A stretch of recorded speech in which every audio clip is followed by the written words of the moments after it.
The life of a refugee is pretty much about waiting. You wait for food, you wait for rain, you wait for, you wait to be counted. My interest is to study law in general, but particularly to work with international law as a master or a PhD. And main interest with that is because I grew up in a refugee camp, and most of the people that helped out in refugee camps have never been the victims themselves. I've always been an outside expert, and I've always wondered what can the community from within, and what can they bring on the table.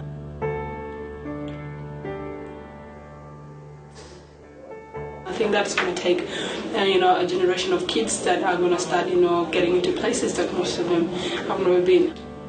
Coming from a background where women, sort of disappear into the background no matter how much they put forward, it becomes an important fight because you need to start, presenting the ideas of women there, because sometimes they're not very well represented. Most women have brought up their kids single-handedly because of the war in Sudan, and they have taken up so many responsibilities, which in a certain way should make them more adaptable, in picking up a lot of other new stuff. But then again, if you look at it, it's a completely new way of thinking, a completely new way of living, and it's for some of them it's almost beginning life again, because you're completely dispowered. All your skills, become invalid when you come to Australia. You can't even speak the language in the first place.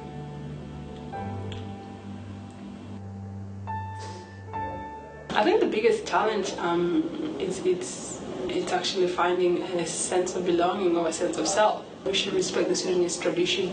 We should always live up to them, which I think is a decent and noble thing to do, because your origin is important and your roots are important. But also you're constantly being asked out there to become Australian, and sometimes they can become these two cultures that don't necessarily agree.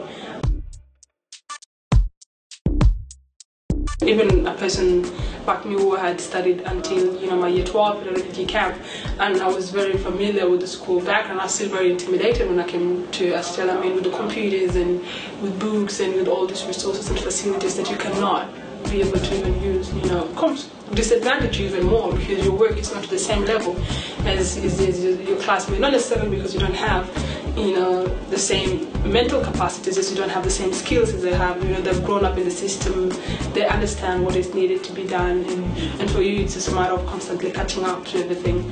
And I think that's the biggest challenge for students, young women staying in school, is the fact that the school environment can be very intimidating.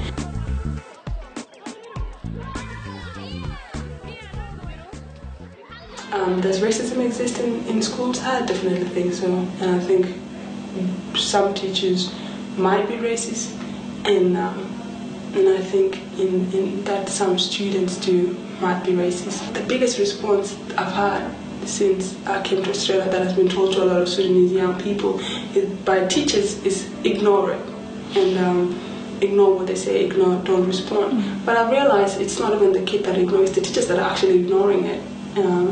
And because they're ignoring it, they want the kids to ignore.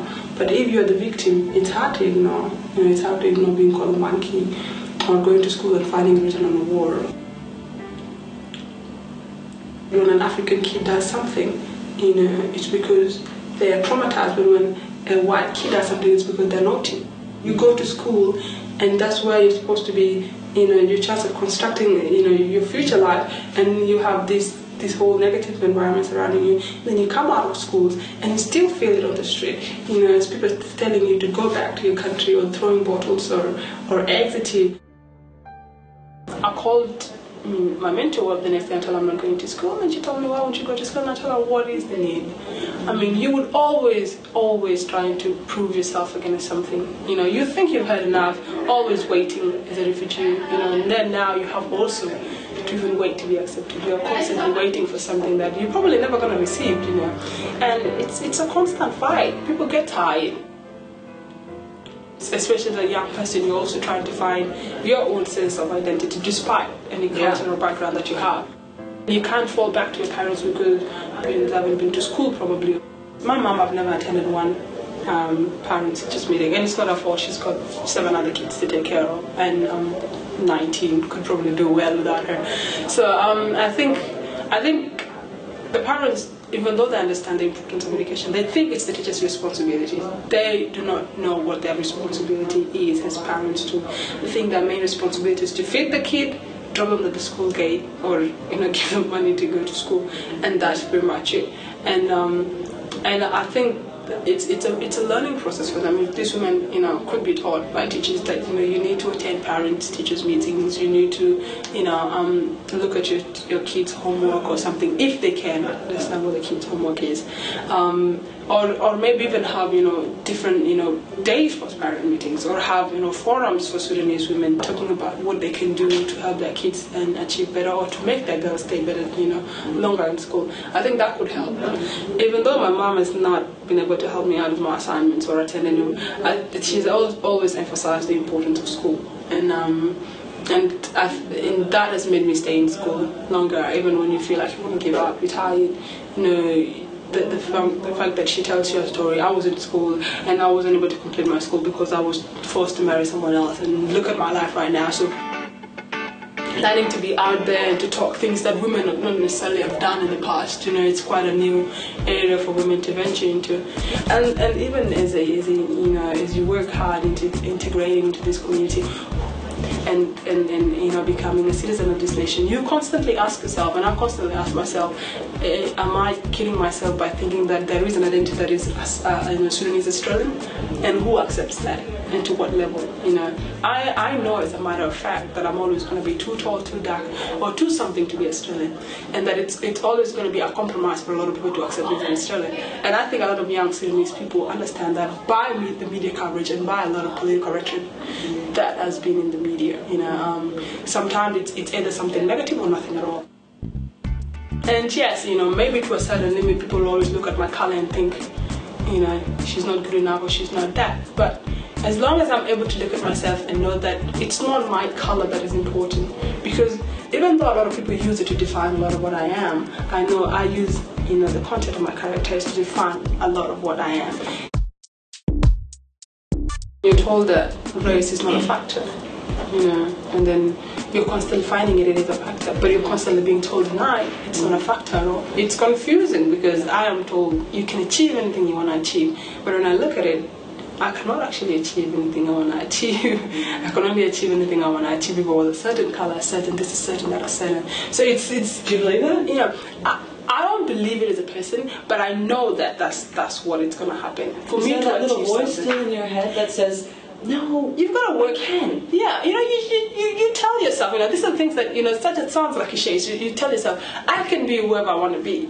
And then, you get those moments where you say, no, I cannot be whoever I want to be, And sometimes I might have to settle for whoever someone else wants me to be, because they would dictate a lot of things that might happen.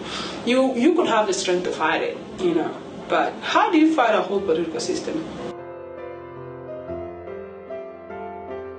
Change it's a process. So be it campaigning for legislation, so be it doing movies, or be it doing interviews for people doing their masters about Sudanese and stuff. All these are going to come together at some point to start a change for the Sudanese community. It's time to move on. It's time to start cultivating a new identity for the Sudanese people, something that would last for the next generation to take up, And are those Australian stories? It could be Australian stories, it's American stories, it's Canadian stories. Everywhere Sudanese people have settled, I believe there are achievements being made every single day. We are contributing to the communities that we have lived in, and that we are becoming, people finally, not just numbers in refugee camps. The constant image of a victim, I think, has stuck way too much. The flies flying in the kids' eyes and the people dying. There is a different part of Africa. Sudanese people are moving beyond that identity. People are, achieving a lot in the community. People are getting to universities. People are getting to the army. People are getting jobs. I do not want my past to dictate my present. I look at my past, and I think it's always going to be part of me, but it's not going to dictate. We need to be creating, stories for the next generation to be telling.